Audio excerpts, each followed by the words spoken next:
We call that curve, and it recurs repeatedly in our book, the I, we, I curve, because over at the left-hand side, we were in a very much an I society, focused on us, our own interests, our private interests.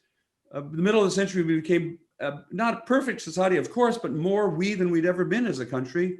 And then the downhill slide to the progressive era, to the current period.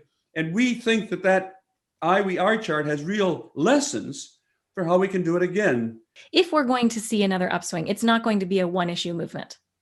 And I think that as somebody who stepped out of academia and into activism and into nonprofit work and into social entrepreneurship, one thing that I see in the sort of social justice world and in the progressive activist world is that we're often engaged in sort of this war of the we's, right? Identity politics was brought up earlier, that progressives, today's progressives have a really hard time finding the unifying threads that bring them all together. They spend a lot of time jockeying between themselves for which issue is going to take precedence over the rest. Now, we know, as Bob has said, that the fact that racial and ethnic inclusion was not a part of the original progressive movement meant that the upswing had knit into it the seeds of its own demise. Right. So we absolutely know that full inclusion has to be central to whatever upswing we're involved in. But I do think that there needs to be a zooming out on the part of today's activists to ask, what are the unifying values